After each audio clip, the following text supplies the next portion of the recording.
Shabbat Shalom. Aujourd'hui, je fais ce cours de Torah Be'ez Hashem, le Nishmat, votre papa, Alav Shalom, Rabbi Aptan, Nishmato, Began Eden, Keneratzon. Alors, il faut savoir que cette semaine, c'est la paracha la plus belle. C'est la paracha de la sortie de l'Égypte. Ah oui, et toujours, chaque année, lorsque j'arrive à cette paracha, ça me rappelle mon père, parce que mon père, Alav Shalom, il aimait beaucoup cette paracha. Pourquoi il l'aimait?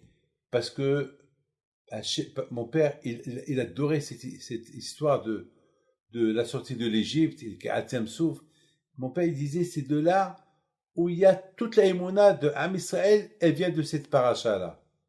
Vayosha Hashem Bayomaoul. Et Akadosh Baruch Hu, il a apporté la Yeshua, il a apporté la délivrance à Am Israël. Lorsqu'un juif, il prie à Akadosh Baruch Hu, il l'aide.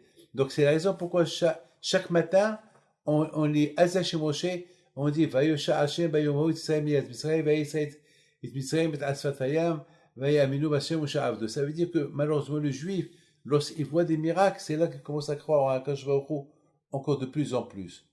Mais c'est la raison pourquoi chaque année, chaque matin, on lit la sortie de l'Égypte, on lit Vayosha Hashem qui va sous Paro. Tout cela, pourquoi pas, ça nous aide à nous renforcer dans la Emouna à Kadosh Baruch Hu. Et en plus, lorsque quelqu'un a un problème, alors il faut qu'il sache que Hashem, il peut le faire sortir de son problème. Pourquoi? Comme Karatem Souf. Lorsque les Juifs sont arrivés dans la mer, ils ne savaient pas par où ils ont traversé, ils ne savaient pas par où la délivrance va venir. En face, il y a la mer. Derrière, il y a l'Égyptien. À gauche et à droite, il y a comment il s'appelle, le désert. Alors, par où ça va venir? Alors, il faut prier. Et lorsqu'on prie, les choses s'arrangent. Et les choses s'arrangent très, très bien. Alors, vous savez que Hachamim me disent que, avant que Moshe Rabbeinu est sorti avec les Juifs de l'Égypte, c'est écrit que Moshe Rabbeinu, il a pris les ossements de Yosef Hatzadik. Maintenant, on m'a posé une question. Pourquoi c'est écrit, il a pris les ossements de Yosef Hatzadik? Pourquoi c'est pas écrit, il a pris le cercueil, le haran de Yosef? Comme que la Torah dit que Vayar Hayam Vayanos, la mère, elle a vu, elle s'est sauvée. Qu'est-ce qu'elle a vu? Elle a vu le haran de Yosef. Alors, pourquoi Moshe Rabbeinu, on ne dit pas sur Moshe Rabbeinu qu'il a pris le haran de Yosef? Pourquoi on dit les ossements de Yosef? C'est pas écrit que la mère, elle a vu les ossements et s'est sauvée. Non. Elle a vu le haran de Yosef et la mère s'est coupée. Mes amis, la réponse, elle est comme ça. Là, on va poser des questions sur la paracha. La réponse, elle est comme ça.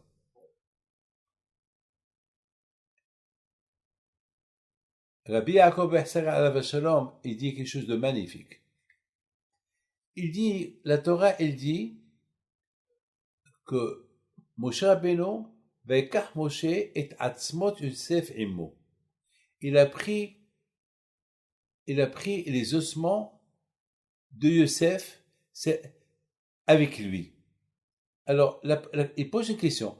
Pourquoi la Torah ne dit pas que Moshe Rabbeinu, il a pris les ossements de Yosef? Pourquoi, lorsqu'on dit quelqu'un il a pris, bien sûr, il a pris avec lui. Et vous savez que chaque mot que la Torah dit, elle a un sens. Pourquoi la Torah dit que Moshe, il a pris les ossements avec lui? Imo. Pourquoi le mot Imo? Et Rabbi Yaakov il donne une belle réponse. Il dit que que Moshe Rabbeinu Alav Shalom, à part que lui était un grand tzaddik, mais lorsque il est parti chercher les ossements au Nil, il a commencé à parler avec le Nil. Yosef, Yosef, dévoile-toi. On t'a promis qu'on te prend avec nous, t'enterrer en Israël. Alors maintenant, dévoile-toi. Si tu ne te dévoiles pas, alors on ne te prend pas avec nous. On ne sait pas où tu es. Vous vous rendez compte? Le Nil, il y a 6000 kilomètres du Nil. Et vous savez que le Nil, les eaux, ils entraînent tout ce qu'il y a en dessous. Alors, où il est Youssef? Où, quoi, quoi, ils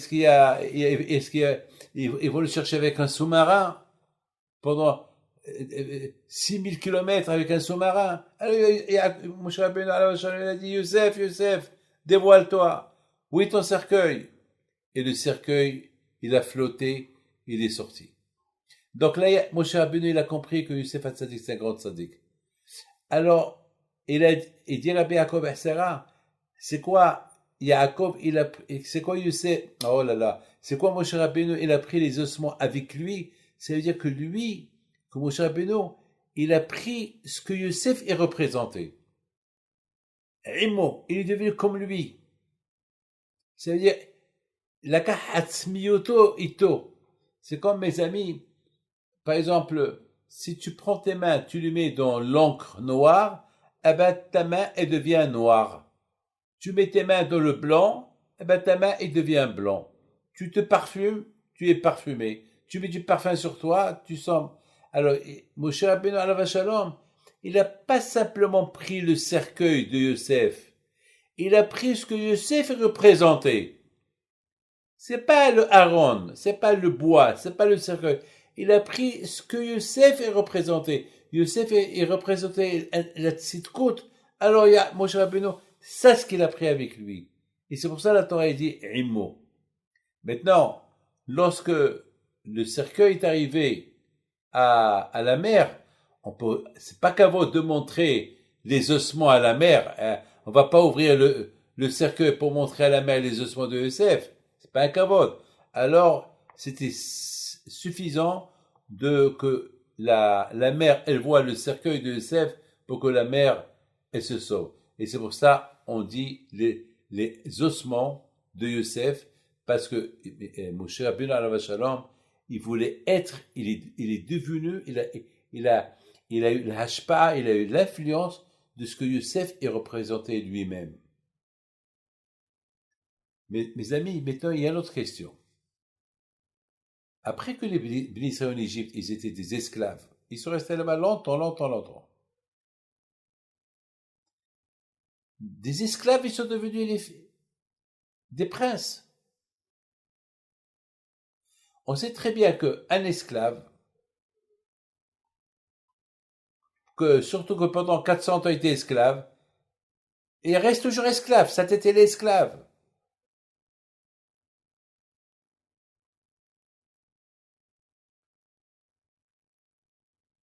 Ah, maintenant, la question se pose. Maintenant, on est devenu des gens normaux. C'est un grand miracle. Hein? La tête qu'il était esclave est devenue maintenant un prince.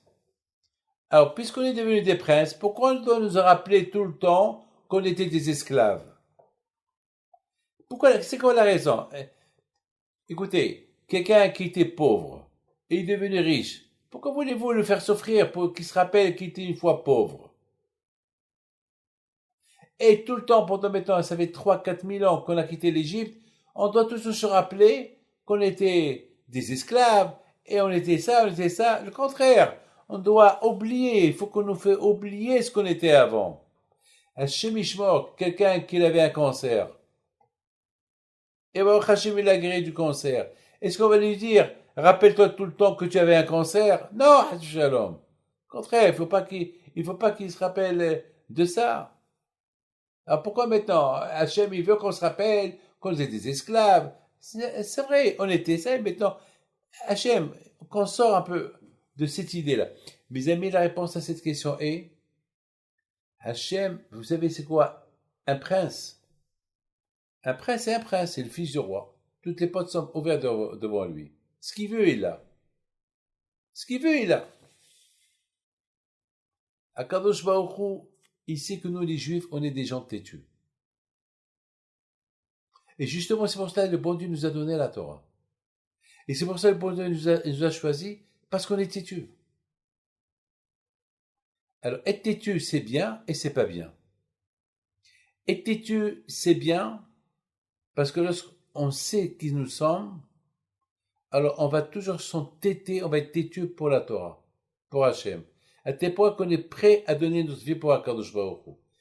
Ça oui, s'il y a un bon têtu, mais il y a un mauvais têtu. Un mauvais têtu que lorsqu'on dit hey, ce que tu fais c'est pas bien, et lui continue à le faire. Il est têtu, il veut pas comprendre.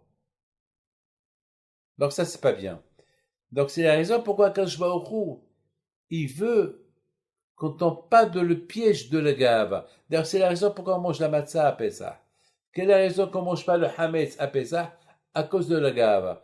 Parce que le hametz, il représente la gava, l'orgueil. La matzah, elle représente les mitzvot. Elle représente être anav. Et c'est la raison pourquoi Akadosh Baruch Hu, on dit en la Torah niknit et la bimish malmich alea. La Torah, on n'acquiert pas la Torah uniquement lorsqu'on est anav, ou lorsqu'on est humble. Et c'est la raison pourquoi Akadosh Baruch Hu, il a voulu que toujours on parle de l'esclavage pour ne pas qu'on arrive à la gava.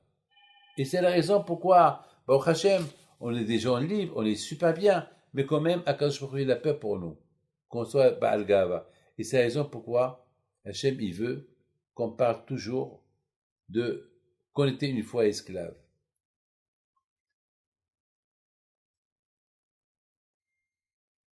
Lorsque les Israël, ils ont quitté l'Égypte, ils ont dit une phrase dure, hein. Ils ont dit à Moshe Rabbeinu, les Juifs, malheureusement, Tov lano avodet Paro, c'était bien qu'on était esclaves de Paro, que maintenant on est dans le désert, on va crever la soif, on n'a pas de manger. C'est de la folie, après tous les miracles qu'ils ont vus, après tout ce qu'ils ont souffert avec Paro, maintenant ils disent que c'est bien, ça aurait été bien de rester avec Paro, à cause parce qu'ils ont soif, mais ils ne peuvent pas parler bien. Eh bien, mes amis, c'est ça le juif. Lorsque le juif, il n'a pas la Torah, avec tout le bien que le bon Dieu peut lui faire, il peut changer sa veste contre le bon Dieu. Alors tout ça, mes amis,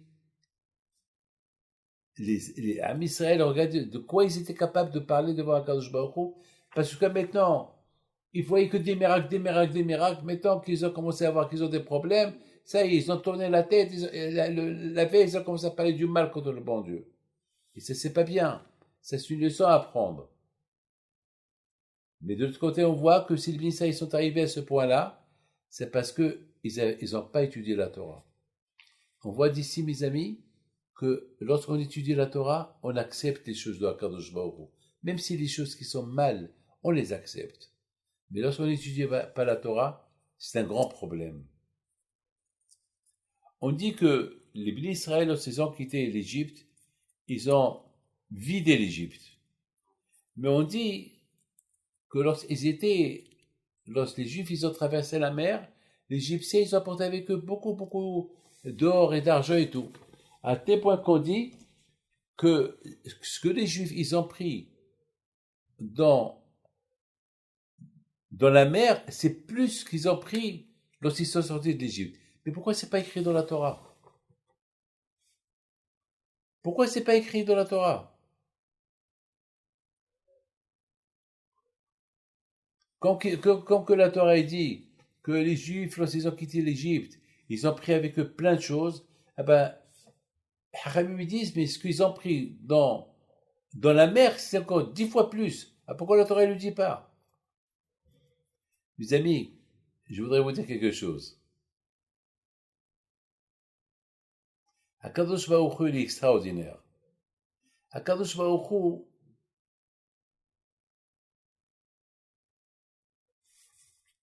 il nous raconte la Torah qu'une fois que les Bnei Israël, ils ont traversé l'Égypte et les Égyptiens, ils ont coulé, alors tout le butin, tout l'or et tous les trésors qu'ils ont apportés avec eux, ils sont remontés à la surface. Et les Juifs, ils ont commencé à apprendre, jusqu'à que la Torah ait dit que Moshe Rabbeinu, il les a obligés de quitter.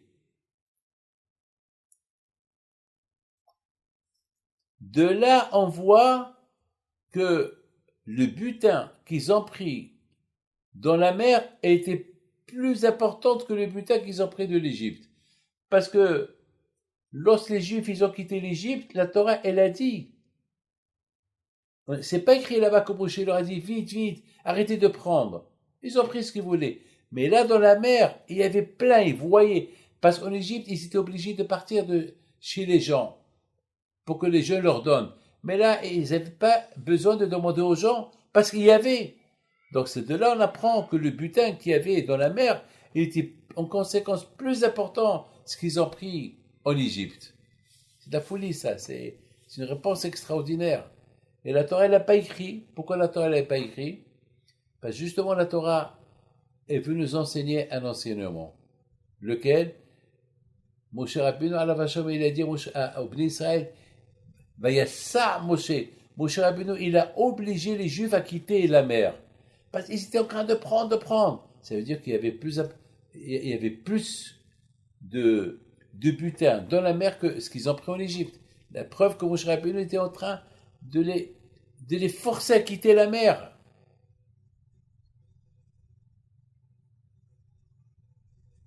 Il y a une autre question qu'elle est belle.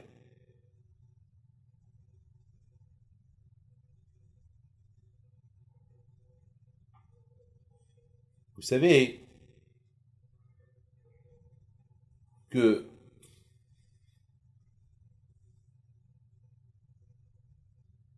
le Rahaim Akadosh alav shalom, et ça je voudrais bien que vous l'écoutez bien. Le Rahaim Akadosh alav shalom, il pose une belle question. Il dit, comment on peut comprendre que lorsque les Bnei Israël ils sont arrivés à la mer, Hachem il a dit à Moshe Rabbeinu, allez, montre à la mer le bâton et la mer elle va se couper. Moshe Rabbeinu il prend le bâton, il le montre à la mer et la mer ne se coupe pas. Moshe Rabbeinu il dit à la mer, mais Hachem m'a dit que tu te coupes. Et le bâton, et la mer, elle dit à Moshe Rabbeinu, non, je me coupe pas. Alors Moshe dit à la mer, mais Hachem il a fait avec toi une condition, que lorsque les Juifs ils quittent l'Égypte, tu te coupes. Parce que c'est hors nature. Alors la mer répond à Moshe Rabbeinu, non, je me coupe pas. Alors Hachem il dit à Moshe Rabbeinu, qu'est-ce qui se passe? Alors Moshe dit à Kadosh Baruch Hu, la mer ne veut pas se couper. Tout de suite, qu'est-ce qu'il fait à Kadosh Baruch Hu? Il regarde la mer et lui dit, coupe-toi vite. Et la mer se coupe. Alors Rahaim Akadosh il pose une belle question. Il dit, comment est-ce possible que l'élève il est plus fort que le maître? On voit que Rabbi Pinchas ben Yair, qu'il était le beau-père de Rabbi Shimon bar Yochai, un jour il marchait, il a vu un fleuve,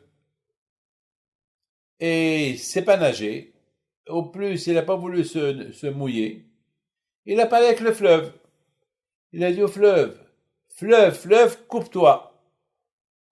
Et le fleuve lui dit, non, moi je me coupe pas. Depuis la création du monde, je coule. C'est pas toi qui va me couper. Non, je me coupe pas. Il lui a dit, Allah, il lui a dit, tu sais, si tu te coupes pas, je vais te faire sécher. Il y aura plus d'eau ici. Tout de suite, le fleuve, il s'est coupé. Il traverse, et il dit au fleuve, maintenant tu peux continuer à couler. Et voilà, il y a eu un non-juif qui vient. Il dit, Rabbi, ça vous dérange pas que tu recoupes le fleuve comme tu l'as fait pour toi, pour que moi, je traverse? Alors, Rabbi Pinchas ben Yair, il dit au fleuve, coupe-toi pour celui-là, même qu'il n'est pas juif. pour ne pas qu'il dise que le bon Dieu fait des miracles qu'aux juifs et pas aux non-juifs. Et le fleuve s'est coupé. Alors Rabbi Haïm pose une question. Comment, pour Rabbi Pinhas ben Yair, le fleuve il se coupe, et pour Moshe Rabbeinu, qu'il a fait tous les miracles en Égypte, et qu'il est le plus grand prophète des prophètes, la mer ne veut pas se couper pour lui. Comment est-ce possible? Et Rabbi Haïm répond une belle réponse. Il dit, de là on apprend la force de la Torah. Rabbi Pinhas ben Yair, avec la force de la Torah, il pouvait couper le fleuve. Tous ces tzadikim, Rabbi Haïm Pinto, Rabbi Shimon bar Yochai, Rabbi Baal Nes, tous ces tzadikim, ils avaient la force, ils ont la force de la Torah. La Torah elle-même, c'est une force. Mais à l'époque de Moshe Rabbeinu, les Juifs, ils n'ont pas encore reçu la Torah. Et parce qu'ils n'ont pas reçu la Torah, alors la mer n'a pas voulu se couper. Alors Akadosh Baruch Hu, il a montré, il a dit à la mer, coupe-toi, c'est vrai, ils n'ont pas la Torah, mais justement, ils vont traverser ton fleuve pour aller recevoir la Torah. Coupe-toi. Avec moi, je me suis posé une question. Mais pourquoi Hachem fait honte à Moshe Rabbeinu? Vous imaginez que Moshe Rabbeinu, il était le chef de tout Am Israël, et Am Israël, ils ont vu tous les miracles qu'il a fait, et voilà, maintenant, la mer, elle n'écoute pas. C'est bisaillon, c'est une honte pour Moshe Rabbeinu. Alors, réponse, j'ai pensé que Bémet, c'est pas le contraire. Moshe Rabbeinu était content de cette leçon-là qu'il vient d'apprendre. Comme ça, les bénis Israël, ils vont apprendre une leçon. Que lorsqu'il n'y a pas la Torah, il n'y a pas de miracle. Qu'à travers la Torah, on voit des miracles.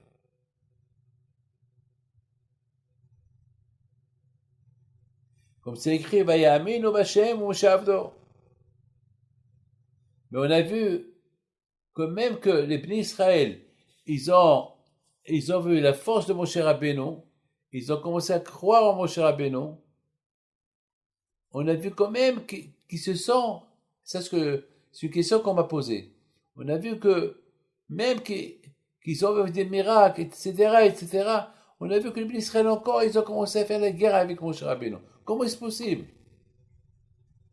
Une fois, ils ont fait la guerre à cause de la manne, une fois, ils ont fait la guerre à cause de l'eau, avec le Nino al-Moshe. Comment est-ce possible? Comment est-ce possible?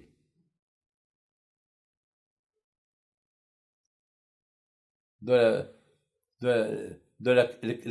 la question numéro 35, il y a cette question-là. Comment est-ce possible? Comment ils ne sont pas cru que Moshe Rabbeinu? Mais la réponse, elle est simple. Lorsqu'il n'y a pas de Torah, l'Emouna, elle est en ballottage. On a vu, mes amis, que lorsqu'il n'y avait plus d'eau, pourquoi Moshe Rabbeinu n'a pas prié? C'est la question 36.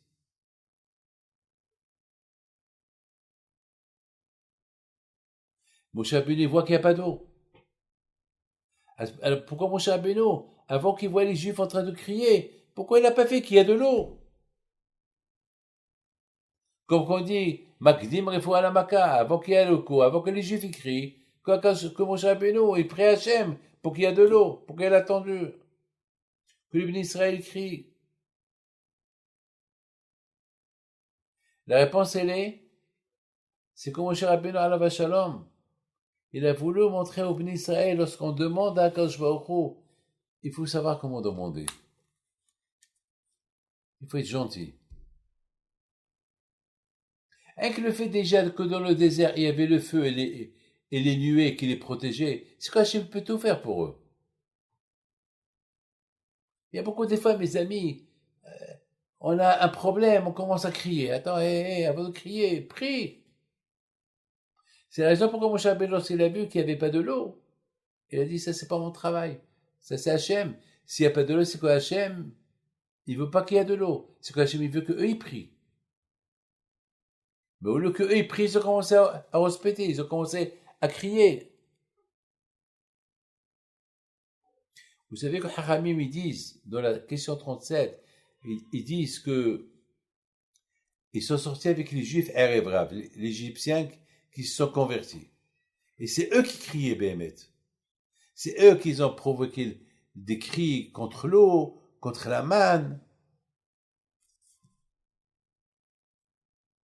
Ah, mais la question, alors pourquoi Kachra il n'a pas puni que ces Égyptiens-là qui sont devenus Juifs? Pourquoi Kachra il a puni même les Juifs? C'est eux les causes.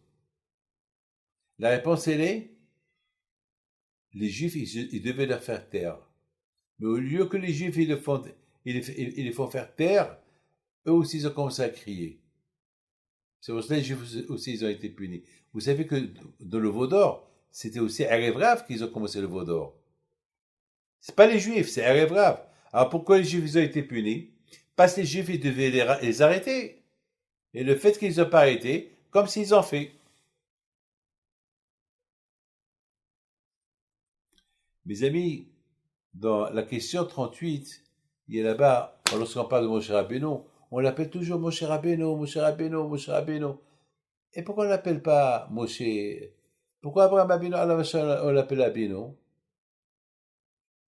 Pourquoi on n'appelle pas Abraham Abinu, Rabbeinu? Ou bien, pourquoi on ne va pas appeler Moshe Rabbeinu Avinu? C'est notre père spirituel. Pourquoi Moshe Rabbeinu, on l'appelle Rabbeinu? Rabotai, vous savez, 100% même Abraham, Yitzhak et Yaakov et Adam Rishon, lorsqu'il parle de Moshe Rabbeinu, il l'appelle Rabbeinu. Pourquoi? Parce que Bémet, c'est lui Rabbeinu. Il nous a enseigné la Torah. Il nous a enseigné la Torah. Rabbi, Moshe Rabbeinu. Torah tziva lanu Moshe, Moracha Kilat Yaakov. C'est vrai.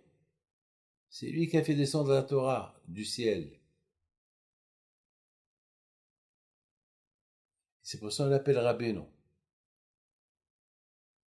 On ne dit pas Rabbi Moshe, Moshe et Rabbeinu. Moshe, le Baal HaTorah dit, Moshe c'est les mêmes lettres de Hachem. Hachem c'est Rabbeinu. Akadosh Baruch Hu. Il nous a donné la Torah.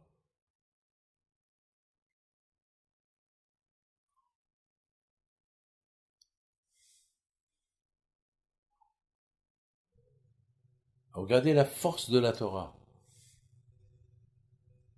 Que la mère n'a pas voulu se couper uniquement parce que les Israël, ils n'avaient pas la Torah dans leurs mains. Ah, maintenant, vous allez me poser une question. Mais en Égypte, ils n'avaient pas la Torah. Ah, pourquoi en Égypte, il y a eu beaucoup de miracles? Pourquoi, par exemple, lorsqu'il y a eu Makat Kidim, lorsqu'on a frappé le sable, il est devenu Kinim, il est devenu dépôt. Pourquoi le sable n'a pas dit non, je ne devais pas dépôt parce qu'ils n'ont pas reçu la Torah? Parce que les Makat, dans tous les Makot que Hachem a donné aux Égyptiens, c'était pour les Égyptiens, pas pour les Juifs. Alors c'est pour ça, chaque Makat, chaque coup qui a été apporté en Égypte, c'était pas pour les Juifs, c'était pour l'Égyptien. Mais mettons que la mère, elle doit se couper pour les Juifs, là, la mère, elle a fait un stop. C'est vrai, il y a Youssef Hatzadik, il y a le cercueil de Youssef. Mais, d'accord, Youssef Hatzadik, il est mort. Donc on va pas se couper, la mère ne va pas se couper pour Youssef, qu'il est mort. La mère ne se coupe pas pour les morts, elle se coupe pour les gens vivants qui étudient la Torah. Youssef, il a étudié la Torah, il est mort. Mais Akadosh Baruch Hu, lorsqu'il a vu la mère, elle a dit, ces juifs-là que tu vois, ils vont être comme ce Youssef Hatzadik que tu as devant toi. Et en plus, tu sais, Youssef Hatzadik, il n'est pas mort, il est vivant. Parce que les tzadikim, on les compare comme des vivants, on les compare pas comme des morts. Alors coupe-toi pour Youssef, et coupe-toi pour eux parce ils vont devenir un jour comme Youssef.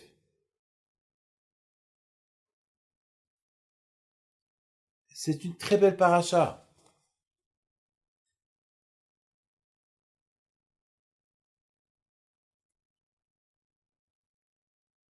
Vous savez, mes amis, il y a une question 31, que les Bénis Israël, ils ont fait la Shira.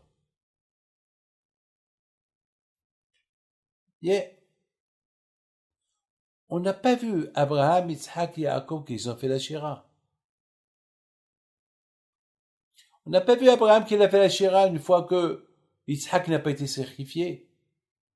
On n'a pas vu Yosef qu'il a fait la Shira lorsque Baruch Hashem est devenu roi.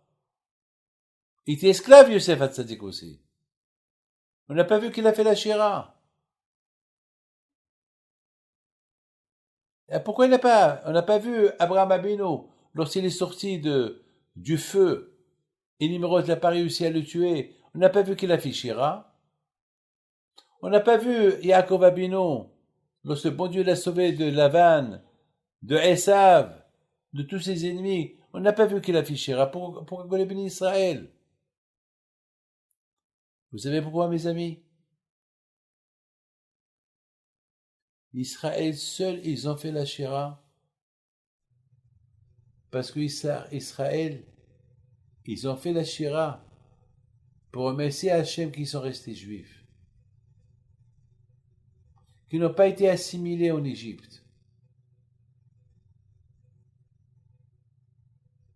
Parce que personne ne pouvait quitter l'Égypte. Par était témoin un grand sorcier que c'était pas possible que les Juifs un jour vont sortir. Vous savez c'est quoi être esclave 400 ans? Esclavage. Leur tête était esclave. Et Hachem leur a donné une thérapie d'1 an.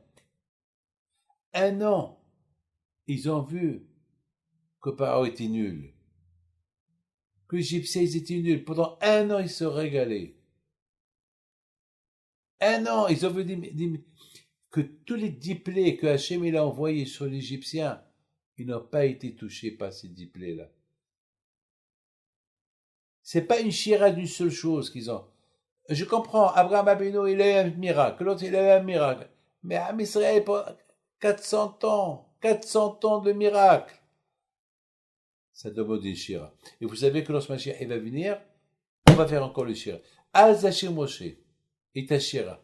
On va faire la shira 2500 ans d'esclavage, de galoute, d'exil. On fera une shira. Voilà pour aujourd'hui.